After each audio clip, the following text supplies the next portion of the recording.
welcome to Banter Talk Show. Bernard Muhammad.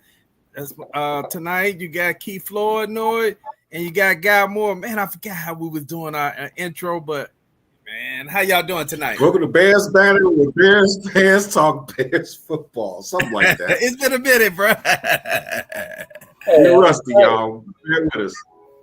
Hey, Plank, I see you got. I think you see you got got your hat on. What's going on? Well, we got us a Harlem Q Nights. We got a little juke joint coming up on Saturday night where we're having dancers, a magician, a nice DJ, so we can do some nice line dancing, and we got gambling. So I'm looking forward to this. It's a great event, and the event is for scholarships for African American people. So it's all for a good cause. Hopefully, we have some people come out and join us on Saturday. Okay, let me see if I can bring up. Pour out a hop. I'm just saying. Okay. Hey, there we go. I found I actually had a copy on my PC. There you Harlem go. Q Nights, Roaring 20 Party, July 12th. Casino night. It's scholarship fundraiser, $185.50 South Stony Island. Get tickets at www.epsilonbetafoundation.com. And help support our scholarship foundation. Hey, Guy, what you got going on? Let me see if I can remember how to remove this off the screen. It's been a minute. I'm sure you figured out. Work. Well, okay. Not that I'm trying to give them any free plug, but I'm doing the Chosen Few Saturday. So a lot of us are young. I have to be part of the young folks crew, but most of my swoops, class of 83, are turning 60 this year. So a lot of us are kind of getting together and being out of Chosen Few. So if you see some 2 Lindblom class of 1983 tents, is 2 Bears tents, it's me. Just stop through. What up to your boy? All right. Man, that's always a good time. I haven't been in a few years, but man, nothing like some good house music. I only missed 3 out of like 40 something, but this is the last one, man. That's it. Okay. I'm done. It's too much. Hey, class of 83, come on, join us, man. Join the 60 club. It's a lot of room here. We got keys. Burner bringing a whole offensive line with her.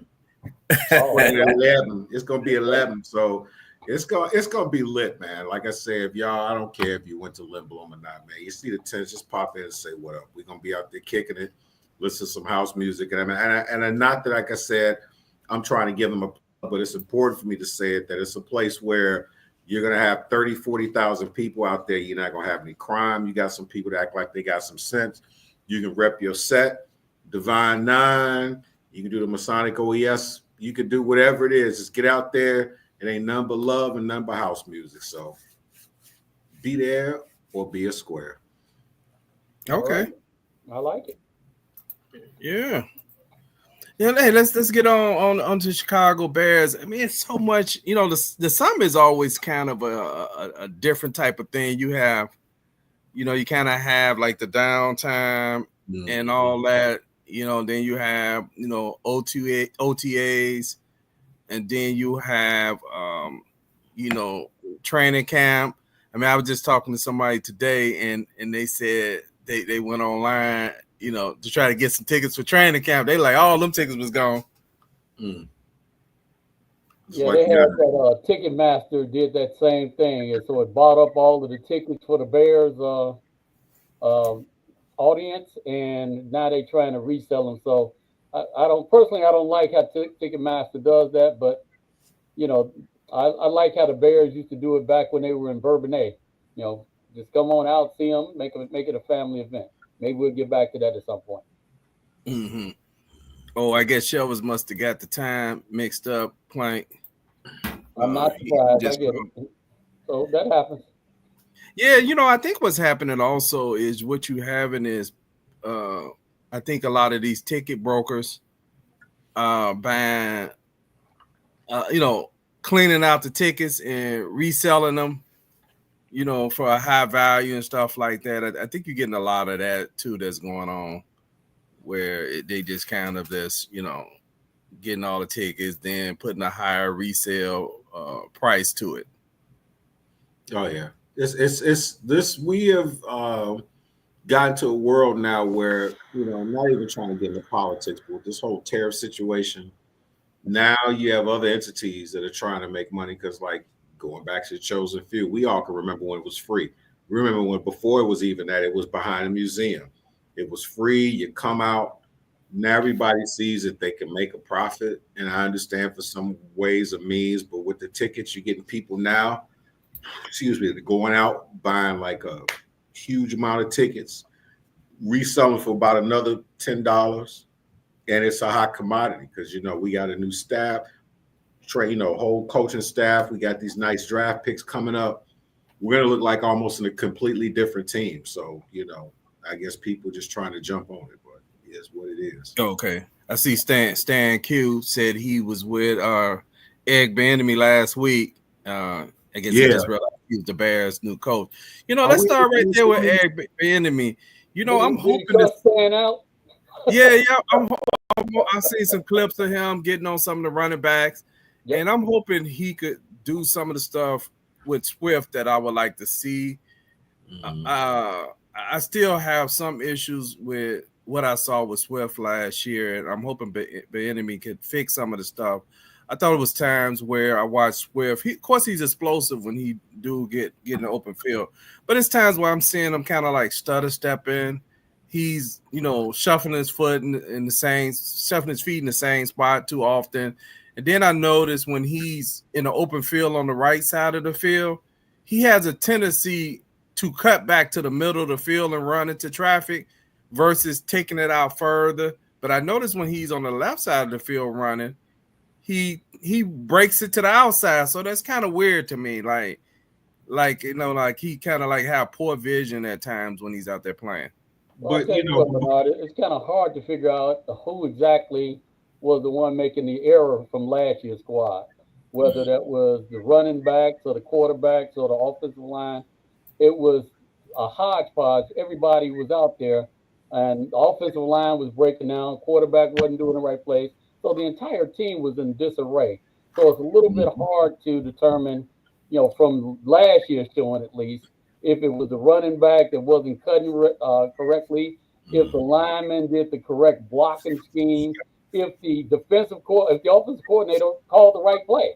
And we had instances where all of those things were problems last year. So I'm looking forward to see what Ben Johnson and the new coaching staff can do with the Bears players this year. And on another note, the Bears players, I want to kind of talk about it a little bit later. Let's talk about the players that they had last year that ended up being free agents versus the players that we picked up to replace them. And I think you'll see a significant upgrade on many of the players that are actually out there on the Bears now. Yeah. You know what?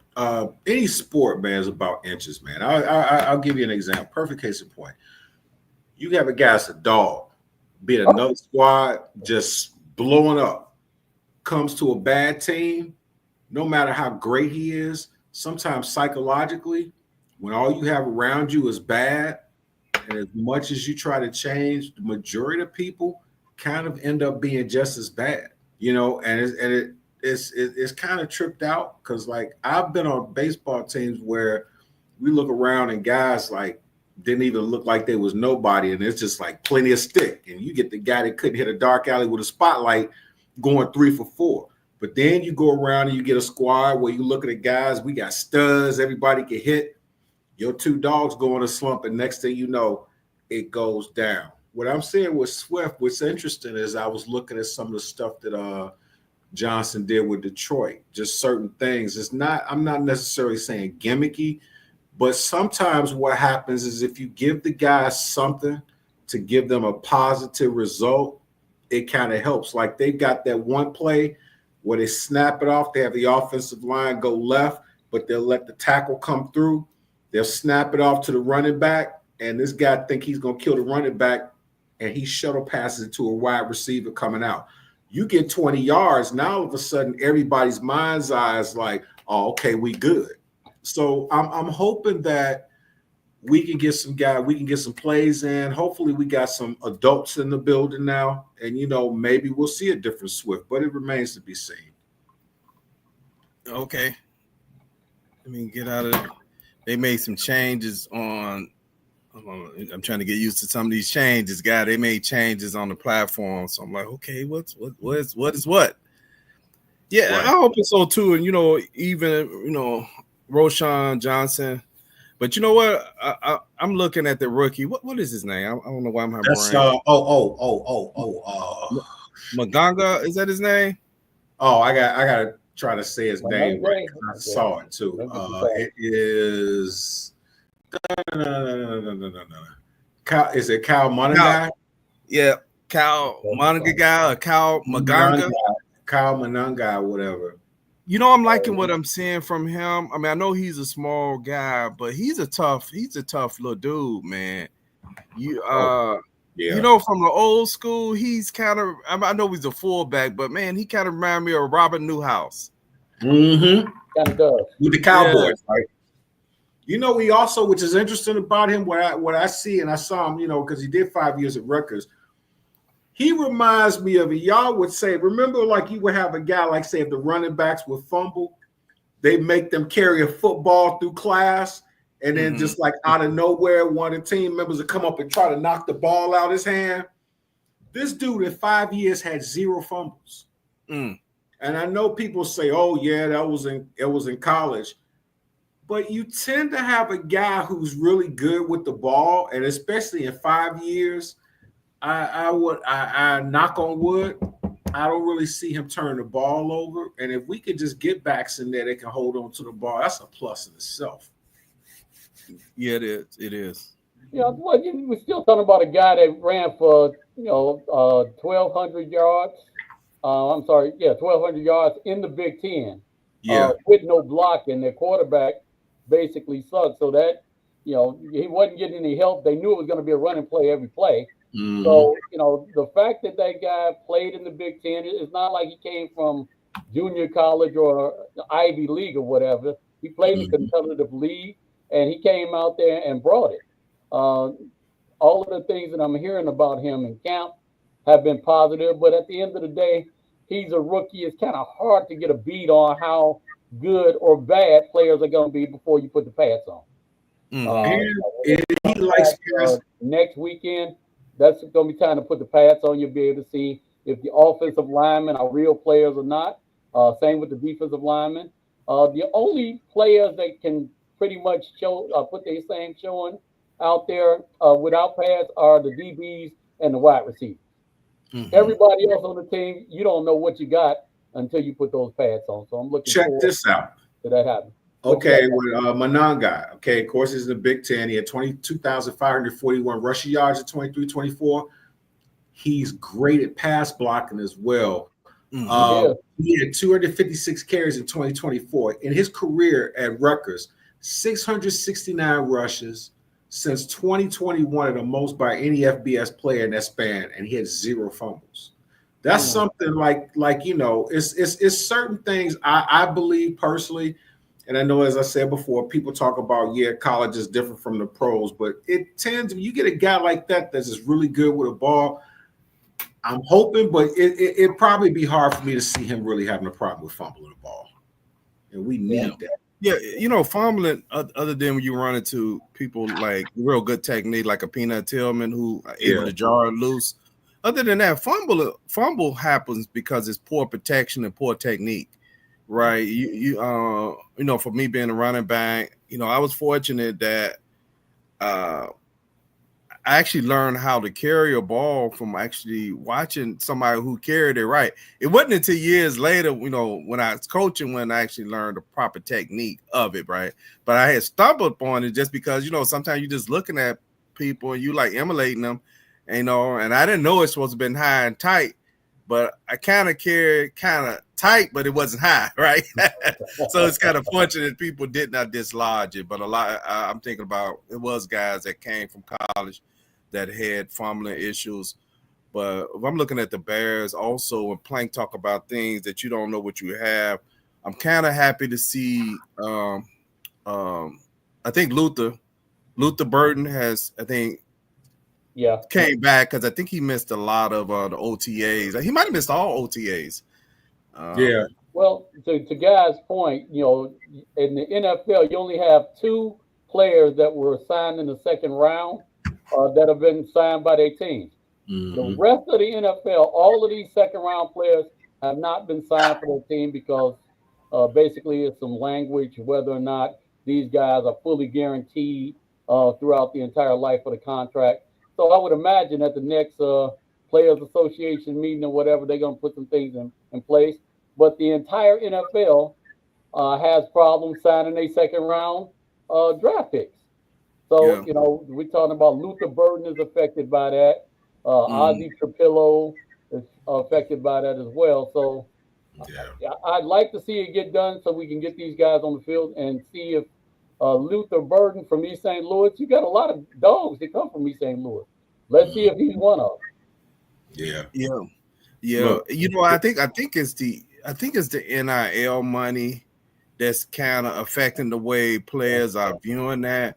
But I'll say this is the NFL has been, at the most part, from my opinion, successful at getting what they want because of the way you only got 17 games, right? Yeah. And the way your money, and the way your money is, how you get paid in the NFL. When you go to a CBA, most of the times the NFL is gonna get what they want. The players think they are, but a lot of times they cannot. If they have to strike, they can't strike as long as and we went through an era where we seen 2 times where the NFL went with scab players. Yeah. Not that they anywhere close to that, but I'm seeing that that's going to be a problem, like you indicated, Plank, that if players who are second round picks trying to hold out right throughout the league, right? That's kind of unheard of in the history of the NFL. I mean, like, it's supposed to be like what it is what it is. Yeah, you're right. Yeah, NIL's changed a lot too, man. Because it's interesting because you look at some of these kids that getting these NILs in college. Now the whole mind's eye is completely different too. Once you put the NIL, it does make it kind of difficult, but you also got to understand that NFL is a sport where you don't get a lot of the huge guaranteed contracts like you would in basketball or baseball. A lot of these kids risk getting injured. Like this Burton kid right now, man, if he's everything that they say he is, he's a great guy. And a lot of these guys in the second round, if you took them and put them in any other draft, who's to say they might be number one? But in their mind's eye, they feel like they're number ones and they're going to get that money. But now this is what happens with football now in the last 20 years where it's become a business. And we just got to kind of weather the storm because it's going to be like this forever now. Okay. Yeah, based on what I've heard about Burton, he's a good player. He had a better year the year before last than he did last year. And strangely enough, that doesn't bode well. That makes the NFL kind of count that against the player. I'm like, well, hold on. I gained 12,000 yards last year, the year before last, and 1,000 this year. You're telling me that I'm worse. There's any number of factors could have came up. As a matter of fact, he didn't have a quarterback. The same guy that got him to 1,200 yards wasn't on the team anymore, so they had to bring in a new NIL quarterback. So how can you tell whether or not that affected the wide receiver the same way? At the end of the day, you really don't know. It's interesting that all of these players coming out now, many of these players have gone to at least 3 different colleges.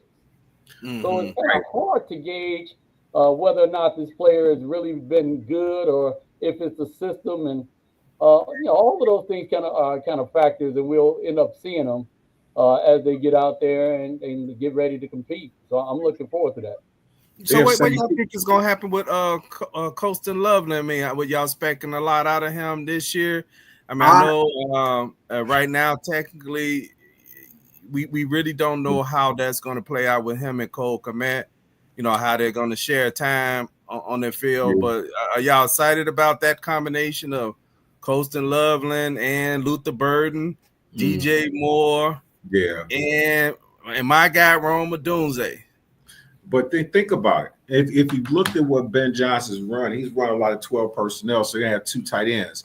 And they were comparing him to my man, Sam Laporta. And if you look at Sam Laporta's numbers from last year, he got 83% of the what is it? He played the seventh most snaps on the Lions offense, scored 10 touchdowns as a rookie. So he's probably going to get time. But if you got Loveland and you got Komet, plus you got Adunze, you got Rome, you got a guy here, new guy, rookie, is ahead, is it? I think his name is Burden. You got Burden. Then you got guys in the backfield that to catch. I could think that if he's getting a lot of pressure, whatever it is, and within the way the offensive is run, and these tight ends are getting a lot of catches, I think he'd be, he's going to get a lot of play this year if he gets in. But like I say, we got to get. Well, is he signed yet? Yes. Loveland, so he's going to get a lot of catches. I mean, but what people look at. Well, Cole Kmet has been here. He deserves this and that.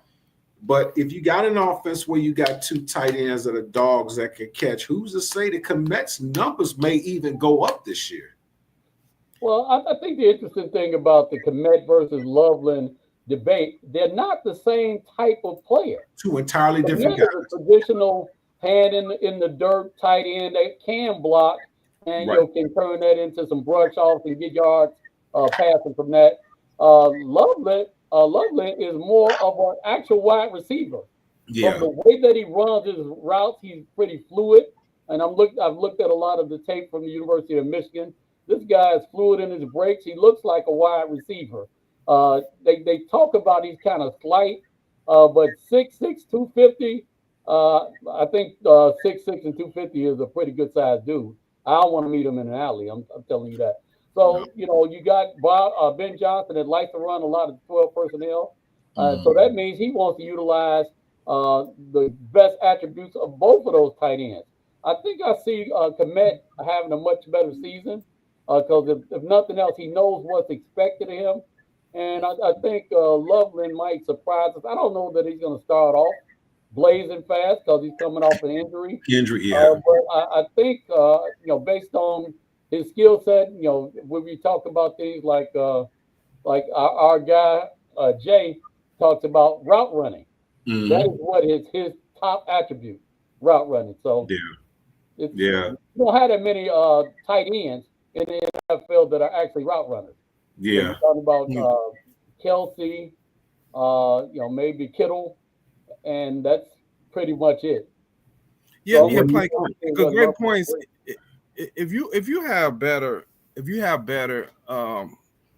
tackle play, Kmet has a better season last year. Mm-hmm.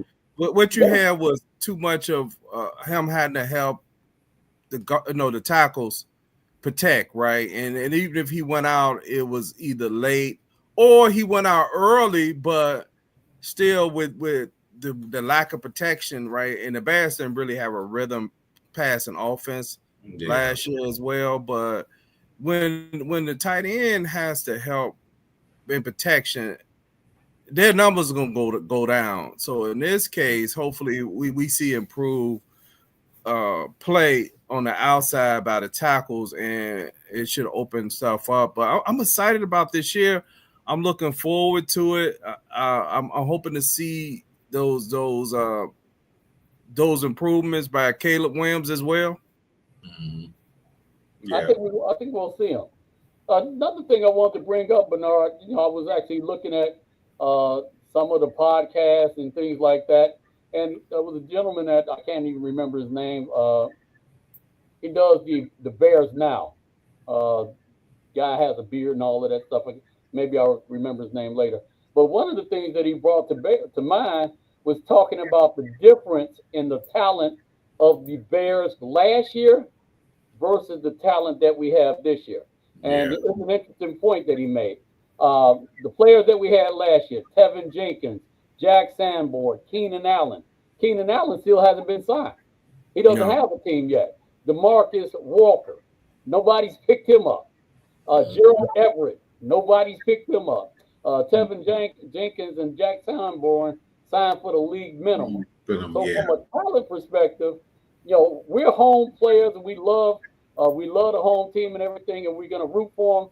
But from a talent perspective, what the NFL is telling us is that the players that we had were substandard players in a lot of things. I'm also going to mention that clown that I said I wouldn't mention his name no more, but for the purpose of the argument, Nate Davis. That guy, anybody that you roll out there is going to be an upgrade.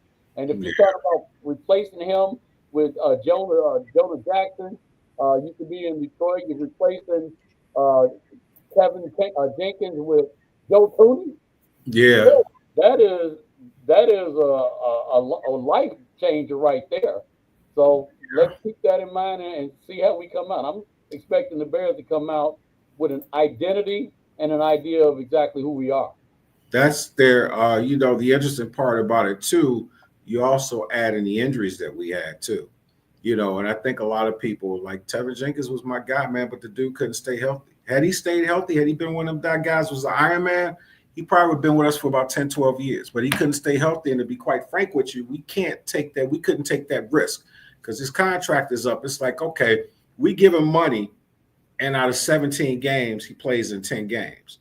There's 7 games that he misses that we would, miss him. Because like right now, I'm looking at their offensive line. You got Braxton Jones, left tackle. Joe Thuney is left guard. Drew Dahlman's in the middle. Drew Dahlman, Jonah Jackson, right guard. Darnell right tackle. Basically, what you're looking at is a wall. And here's an interesting thing that I heard about Braxton Jones, man. They said he came in this year at 303 pounds. Yeah, they asked him to put on some weight. He's at 303. So if these guys can just stay healthy, man, I would like to see. I'm really interested because if we really look at Caleb Williams' numbers, a lot of people will have all these different things that they'll say, but this kid threw maybe 5 or 6 interceptions last year as a rookie. 6. With the numbers that he had, touchdown passes, 6 interceptions. You giving him an offensive line, you get him 3 dog receivers plus 2 tight ends as the dogs that can catch. Plus, you got a running back that could come out. He could have some eye-popping numbers this year. You give him a little bit of time. And what I like about Caleb as well, too, is you ever notice when quarterbacks just seem like they rattle? I don't think, maybe it's just me, but there was never any time last year, even if he made mistakes, he got sacked and stuff, I never felt like when I looked at him that he was uncomfortable. He just felt like he fit. So you give him some protection, it's going to be interesting, man. Yeah, I agree. From last year, you talked about Tevin Jenkins. Because he wasn't available most of the time, he signed for the NFL veteran minimum. Yeah. Cleveland Browns. He's not even looked at as a starter there. So he signed for $1.5 million. When the Bears were actually going to try to sign him in the $6-8 million range. So you look at what we got to replace Tevin Jenkins. You replaced him with Joe Thuney, a 4-time All-Pro, 4 Super Bowl wins. Dude, that is a tremendous upgrade. And I think we'll be able to see the difference in that right away. Yeah, Christmas was early. Yeah. You know what? In the middle of the field, I mean, we all know it's important. And last year, I think at times when I watched the Bears, of course, it's enough blame to go around. But when you have protection issues in the middle of the field, I don't understand how some people could actually try to ignore that. Like, all you had to do on the Bears sometime was you could just stunt. You could stunt and you'll be coming right in the middle of the field, untouched quite often, real easy. And also, I remember this one play they had a short yardage play. I can't remember which team it was. And I knew Tevin Jenkins was not concentrating or whatever was going on. Like I said, I can't remember what game it was. But anyway, they ran Swift. They ran him on. He was really going to be running like right behind Jenkins. And Jenkins pulled and pulled to the right. But the play was coming right up his hole like he didn't know what the play was. Mm-hmm. And he actually vacated the spot that Swift was actually running, which now ended up being like on 4th and it was no gain. They actually maybe lost a yard or 2. And I'm like, what is, did Jenkins not know the play or what was going on? Because, those plays, you really, know what the situation is. Even if you don't really know exactly what the play is, all you really doing is trying to get some leverage, get your guy back enough for got it because it was maybe like 4th and 1 or 4th and inches. And like I said, and he was the only one that pulled. I just thought that was crazy. Like, why is he pulling? But I like what you said, Guy Reed. You got Drew Dowman, a big upgrade at center, and of course with Joe Tooney and what's the Jonah Jackson. To me, all those are upgrade. I'm hoping to see some growth from Darnell Wright. I guess say when things go bad, they go bad. I thought Darnell Wright kind of flatlined last year. He didn't get worse, but I didn't see any growth from his rookie year. I thought he played good for a rookie. He was real kind of dominant his rookie year, but last year it's kind of like, it really didn't seem like nothing happened. But running a bad offense. So, but too. I'm sorry. We look at it. We're getting a coach that was the offensive coordinator for Detroit for the last 3 years. In those 3 years, he had top 5 offenses every year. Last year, they actually had the number 1 offense in the NFL. So that's going to make a tremendous difference. This is where we're going to, I miss my boy Jay. Jay, we were thinking about you. Looking forward to you come on out there. But this is where we're going to get in an argument because Jay always said it's the players, it's the players, it's the players. When clearly a lot of that was coaching. We know that Matt Eberflus didn't know what he was doing. The offensive coordinator was fired after 5 games. So it's really hard to judge, excuse me, how well the Bears competed last year. But I'm looking forward to them coming out strong this year because I believe they got a much stronger team and a much better cadence of who they are within the team. So I got some stats for you. What you got, bro? Ben Johnson as a play caller, 3 straight years top 5 scorer, led the NFL in first down the last 3 years, led the NFL in explosive plays 3 years, second in passing, yards and TDs in 2024, 6th in rush yards, second in rush yards, TDs 2024. Matt Nagy never called plays before being hired as a head coach of Chicago, and your boy Mark Trestman came from the CFL.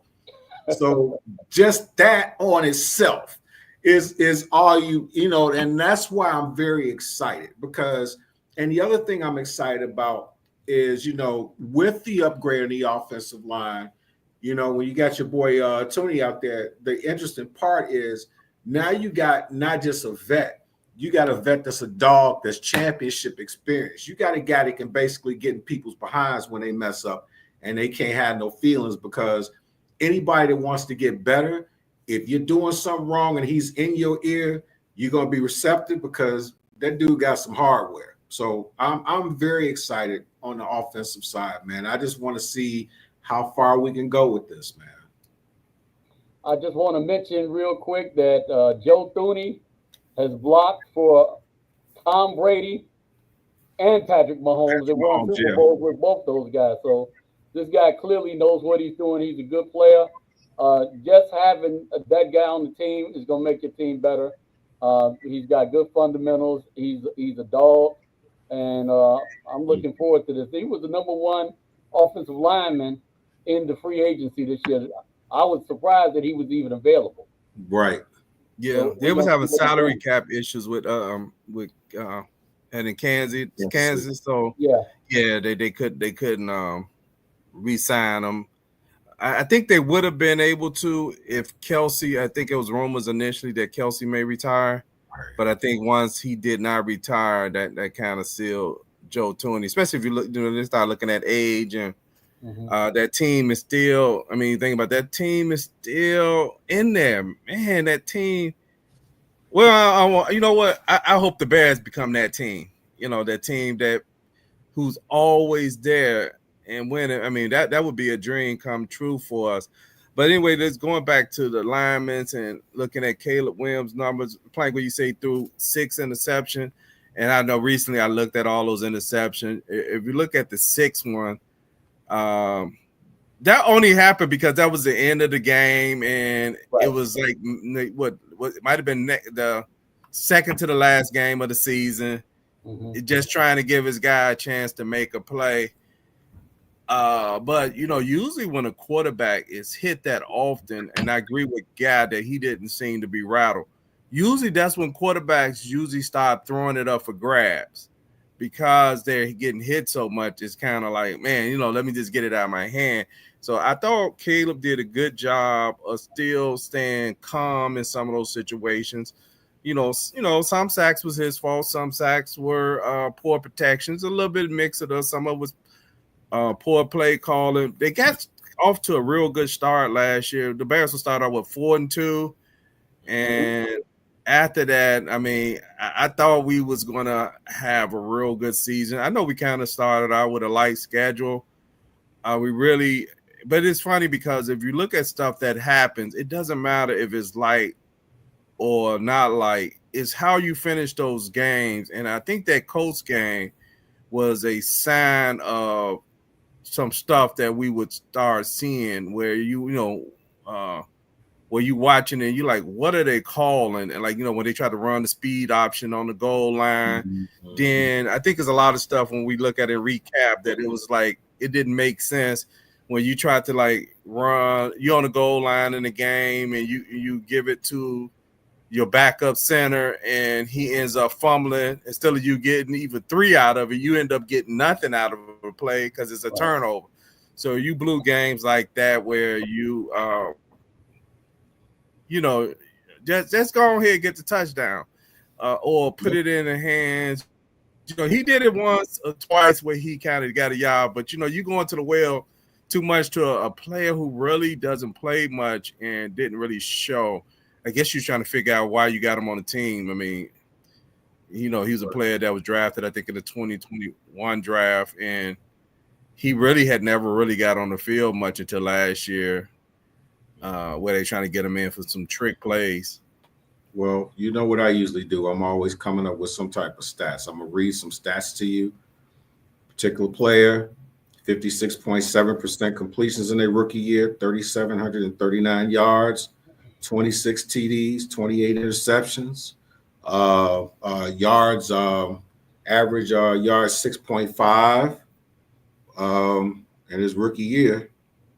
And Caleb's numbers outside of maybe throwing for 100 fewer yards, he threw for 22 fewer interceptions and just 6 fewer touchdowns. That particular player is Peyton Manning. Mm-hmm. So I don't care what nobody says. It's like people look at stuff. People look at things. Think about how anemic our offense was. Think about how our offensive line was injured and guys just weren't playing up to their capabilities. With all this stuff going on, you tell me you got a rookie quarterback complete almost 63% of his passes, 3,500 yards, 20 touchdowns, 6 interceptions with an 87.8 rating on a bad team. I don't care. With 3 different play callers? I don't care what different play callers in the same season? Yeah. What'd you say now? Yeah. I said three different offensive coordinators. And a coach who thought he was an offensive genius that got more timeouts right now in his pocket than every team in NFL history got combined. So with all these, and I know sometimes we look at things and there's certain circumstances where the stats really don't tell you everything. This is the epitome of when the stats work. For as bad as we were offensively, as inept as our line was, with everything that went on, you told me this kid threw for 20 touchdowns and only 6 picks, and you giving him an offensive line, that's almost like taking a sniper and getting rid of the AR-15 and giving him one of them high-end guns now. I'll tell you what, one of the things I've been seeing is like a lot of reports that are coming up from PFF, Pro Football Report, and they talk about how anemic the Bears were last year as an offense, and they try to put a lot of that on at the feet of Caleb Williams, because the Bears had 68 sacks last year. He took 68 sacks, but they attribute 17 of those sacks to Caleb Williams. And you say, man, that quarterback didn't know what he was doing. So let's look at the math though. So take that away, the team still gave up 51 sacks. So you playing behind an offensive line that gave up 51 sacks. There's no way that you were going to be successful. So, I'm not putting a whole lot of that on Caleb. What I will put on Caleb is his body language. I think that makes a tremendous difference. And Ben Johnson has already said things like get comfortable being uncomfortable, and he called him on that. Right. As a quarterback and a leader, you can't ever get out there and be like, "Hey man, I'm hurt or I'm sad or whatever." No matter what happens, if you get sacked, you're supposed to get up and say, "Hey, we get them next play. Don't worry about it. My fault. That sack ain't even on you." And that builds the entire team's confidence. As a Right. quarterback, it's just kind of what comes with it. You don't get to lay on the sideline and look like you despondent or you're upset or somebody hurt your feelings. You don't, because if you do that, the rest of the team takes that cue and they decide to act the same way. So Yeah. What you saying without saying? You trying to say that's my fault? You pretty know. much, hey Erica, how you doing? Hey, what's up, Erica? Yeah. Why Oh, you look gonna at come Erica out there with with some those cheese head colors though, man? colors. What's that Erica, all what's about? going Right. on? But thanks for tuning in. Hey, thank everybody who tuned in tonight to watch Bears Banter Talk Show, where we just doing a pre I was gonna say pre training camp broadcast. Hey, Plank, those are very valid points. Body language do matter. You know what? Some of that may be,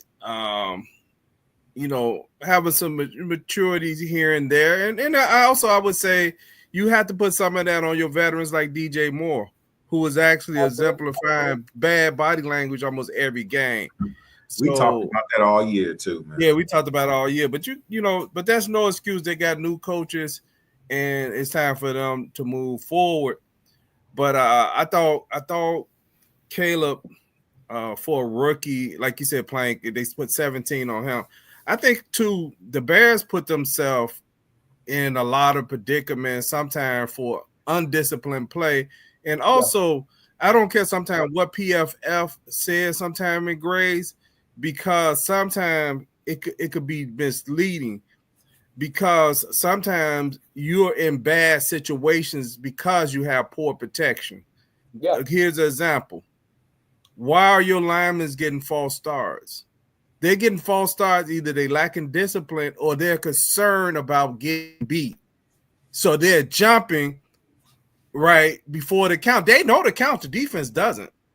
And so now what you're doing is putting your offense in bad position, where now if they jumped on first down, instead of it being, say worst case scenario on second down, should be maybe 2nd and 10. That should be the case scenario. But if they false start, right, you don't even have the scenario of even getting no yards. You're now 1st and 15. On first down, you're 5 yards behind the sticks on first down before you even ran the first down play.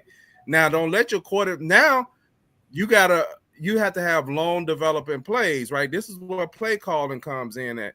So on some plays, maybe the protection looks good because you got a rookie quarterback. What do teams want to do with rookie quarterback? It's two things.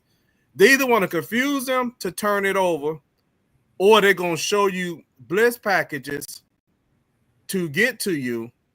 And if they ain't getting to you because you got good protection, then they're going to try to bait you into a turnover. So in that when they try to bait you into a turnover, you get more time. You get more time. They give you more time to say, or if you got 3rd and 25, the Bears had too many 3rd and 20s, 3rd and 15s.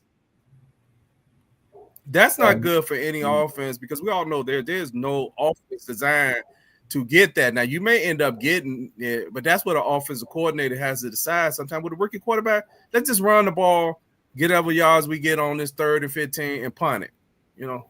Yeah. You don't use time. I'm sorry, you don't use clock. You don't use timeout, but you screw up the clock. Or you in a situation where you come up to the line defense and cover 0, but then you don't get no separation from your receivers. Mm-hmm. I tell you what, I've also want to make sure, I'm always for the defense, on the defense, what have you. I wanted to put I went by the local police station and I filed a couple reports. One, there's been a kidnapping with the Bears. They stole the defensive end. Montez Sweat. We want to put all points bulletin out there because he ain't been out there. Ain't nobody seen him in months. And there's also been a robbery. Tremaine Edmonds, the Bears middle linebacker, has been stealing money. He's out there. They paying him $20-some million. He can't tackle anybody. He's going to the bank all the time. He don't even need ID. Everybody know who he is, and he's not going to ever make a play. So I don't want to let the defense off on this because we've been spending all the time talking about offense, Caleb Williams, and that's good and sexy. But the defense was horrid last year. I think we ended up the 32nd ranked defense, and that's only because we didn't put DuSable High School in that bracket because they would have been a little bit better than the Bears too. You know what? Here's something I heard too. They said that Montez Sweat was playing through a whole lot of injuries. And my thing is, yeah, you can play when you're injured, but you don't play when you're hurt. But when you're in that type of position and you're injured and it kind of hinders your play, because you notice he's a completely different player last year. And they were recording that he got hurt. But the one thing that we get into Tremaine Edmonds, that's the dude, like I said, that's the guy you want to pretty much get because he basically was just there. But the other thing, well, Kyler Gordon coming back is going to help us a lot. And then, too, finding out later on at the end of the season, he wasn't, not Kyler Gordon, Jaquan Brisker. What I found out, which was encouraging, yeah, he did at the concussion, but he could have come back. But the whole thing was, why have him come back into like this crazy situation with loser, in that situation? So they kind of took it easy with him. But the one thing that killed us more than everything else, you saw it, man, when your boy Tyreek Stevenson did the little dum-dum against Washington. You can look at not just defense, the offense completely changed, just the whole morale. You see guys like this. And Stevenson this year, he kind of made up for it and he did better. But, man, that's got to stop. Can't have that. Yeah, he ain't in my good graces yet. Yeah. The defense, since you brought up the defense plank, I believe we've improved where I thought there were problems. And one of the biggest problems to me was the inability to stop the run. And so because of the inability to stop the run and with Brisker being out, Jaquan Brisker being out, the Bears at times had to bring in Sanborn more than often, just sometimes to try to help stop the run because he's a good tackler. But then what ended up happening is once they noticed that some teams actually audible out of that and put them in conflict by passing the ball and getting that matchup against his guy or maybe getting the matchup against the middle linebacker. The middle linebacker was just, he had Velcro on his uniform. What's his name? I'm sorry, I'm going to brain damage. Not Edwards. What's his name? Edmonds. Yeah, Jermaine Edmonds. Jermaine Edmonds. Jermaine Edmonds had Velcro on his uniform. Anybody who blocked him was stuck on him, and he could not get off. Yeah, but to his credit, he never got his uniform dirty, even on grass fields, man. He was always clean at the end of the game. Yeah, maybe he had something to do. He had to do something after the game. He didn't want to. No, everybody that touched him, it was like they felt like he's like, we go together now here. But Edwards, man, I'm telling you, man, TJ Edwards, man, I give him all the credit in the world. He wasn't super lights out at the end, man, but that dude was steady Eddie, man. He had a couple little blips, but that dude, man, I'm gonna tell you, if it wasn't for him, we'd have been way worse. Yeah. First of all, how would we have been worse? How can we tell if we were worse? No, we would have been way. If he hadn't done what he done, we would have been from horrible to like what is it? Yale Elementary defensive line. We were the only team in the North Central Conference that didn't make the playoffs. How could we be worse? Yeah, you know what? Mentioning, I think going back to Erica, it's interesting that Green Bay actually made the playoff last year, and they only won one game in the division, and that was actually the game where they blocked the field goal against the Bears. So they won almost all their out of conference games, but they lost all the division. So if they hadn't blocked that field goal with the Bears, they literally would have lost every game in the division last year. which is interesting because that makes me feel like the Bears have a real good opportunity this year with the improvement of coaching staff, improvement of staff. When you look at Detroit, you really don't. I'm gonna say you don't know what you're getting because you got a new offensive coordinator, defensive coordinator. You lost some of your assistants. Vikings, you're actually going to a rookie quarterback this year. And like I said, Green Bay struggled in the division. And to me, Jordan Love didn't really look good to me this year. You're right. I think that injury kind of put him back too, man, because he came back and he was like, So. Hey, so Erica's here. I want to ask her: do we get to count a beat down for the Packers when the Steelers come and the Bears sack Aaron Rodgers 15 times? Is that still on the Packers or not? I just want to know. I need some clarity on that.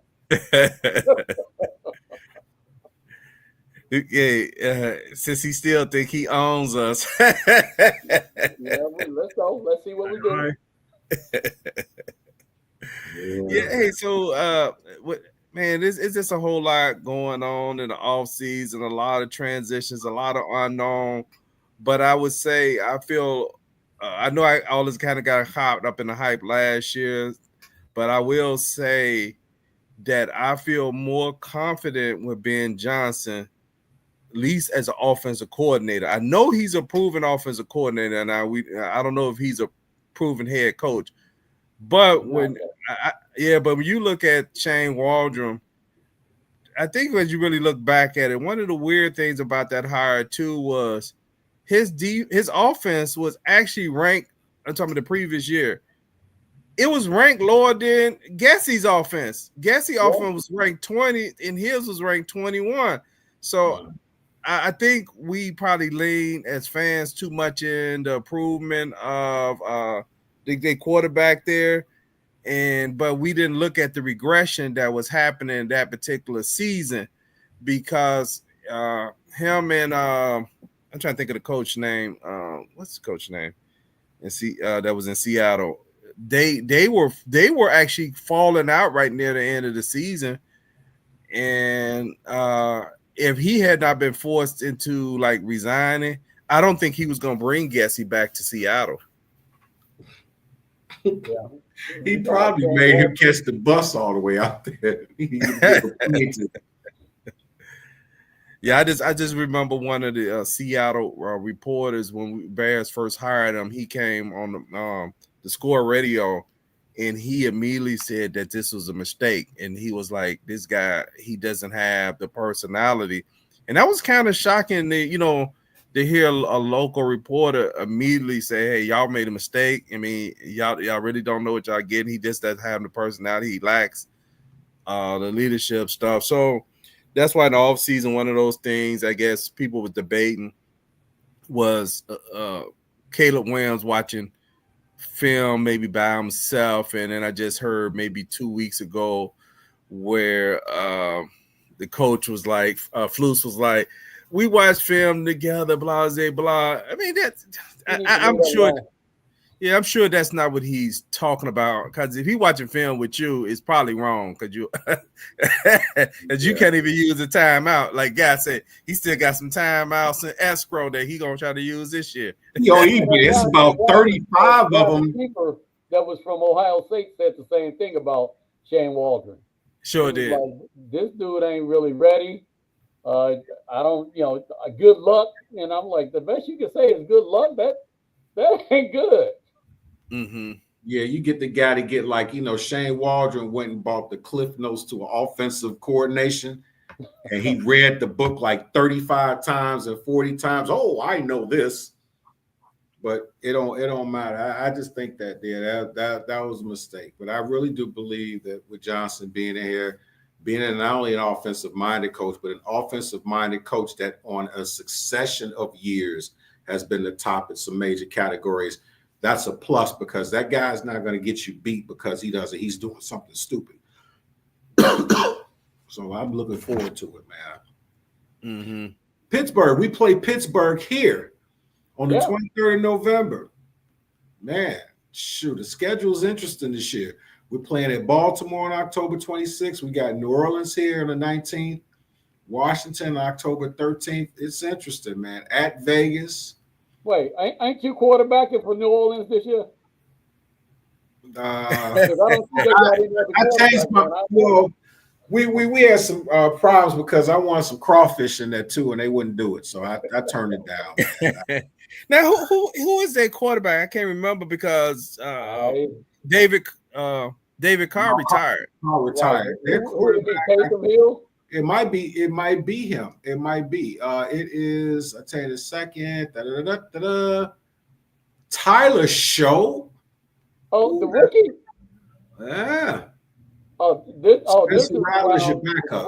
Where all those teams didn't want to draft Shedeur Sanders, so they just started getting any quarterback. I think that's going to blow up in a lot of teams' face.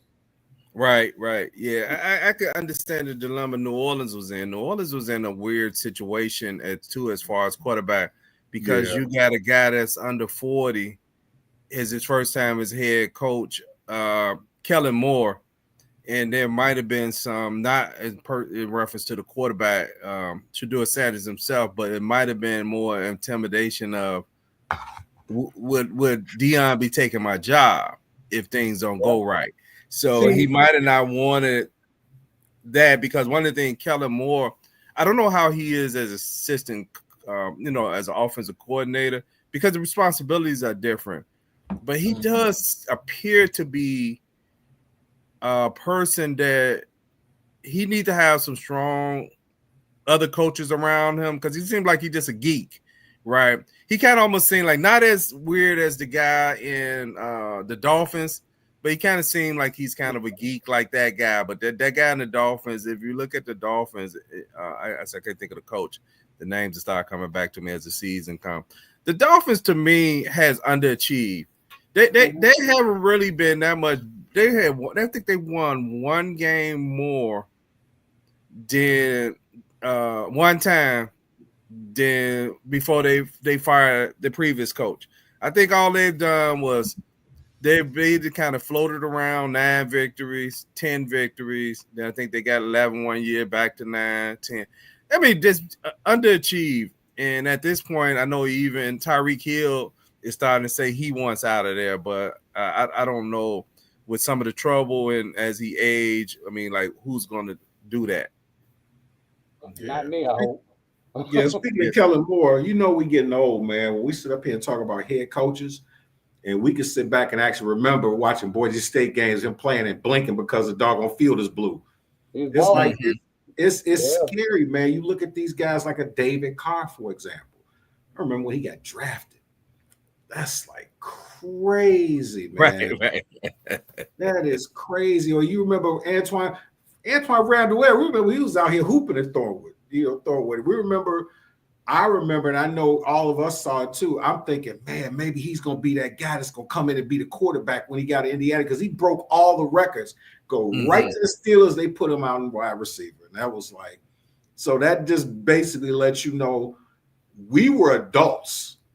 When he came. So that just basically lets you know how long we've been Bears fans and how long we watch football, play football. And bottom line, we kind of getting a little long in the tooth, man. Well, this ain't no dye on my chin, bro. Look, if you took a picture, if I let my hair grow out, you took a picture, it would just look like a sunroof of a doggone Ford pickup truck. So, yeah, man. But I love to be able to watch football, man. The joy that I get from watching it.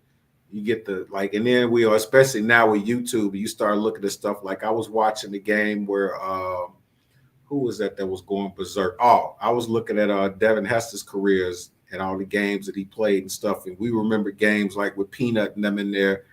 And these aren't games like when people try to give and it's no disrespect to the younger guys, but the younger guys will say, oh, if that was me, such and such, but we can laugh at them because you watch a YouTube video. We saw it live, and it's a completely different set of circumstances. But to watch that and remember, like watching Trace Armstrong or watching. I got one that's going to even crack you up even more. My boy went to Eastern, and at that time, when he was at Eastern, we went to this party. The party was a frat party, the Teeks. The guy who was in there was your boy Sean Payton. Remember when the Bears had the strike year, the Scab Bears? He was our starting quarterback. That's crazy, man. Yeah, time flies. But yeah, we wanted to get on for a while because I know it's been a while, you know. And what's that? When's training camp start? Next week? Is it next week? 19th. So 19th. Not Yeah. next weekend. Yep. So then we'll be able to have some intel. We got a couple of people on Bears Banter Talk Show page who actually indicate they had tickets to the training camp. So we're hoping they'll be able to give us some, some eyewitness accounts of what they're seeing in the Bears. That makes it exciting too, to be able to, they kind of like tell you like what they're seeing and what they're not seeing as far as that. So that should be good. And we'd like to thank everybody who watching tonight on YouTube, Facebook, and Twitch TV. And make sure you hit the subscribe button. We got to get to 800 subscribers this season. No, in fact, we need to get to 900 subscribers this season. So we had about 763 subscribers. So we basically just 100 and like about 100 and a quarter to get us to 900. Bring him. Y'all got anything else before we close out for the night? No, I'm glad to see you brothers back, man. Yeah. I was missing a good part of my days and my week. So welcome back. Yeah, thank you. And I got a suggestion for those folks that are going to camp. Either take some pictures, maybe take a video, or if you want to, come on our show and talk to us. Let us see some. Be our eyes and ears and let us know, because all we can see is what we see on TV. But you being out there, we'd love to have you out there. So come on and get you some. Absolutely. Okay, hey, great point. And hopefully Jay will be back with us next time you're on. Him and Quick. Man, we ain't had no laugh out of Quick in a while. Get Quick on here. And then Christian is actually bringing his show back this season, the 2-minute drill. And I believe D Hamp is going to be with him. I need to talk to him to make sure he's going to be with him. Invite him to the Bears Banner. Come on. Okay. If it's nothing else, until next time, peace.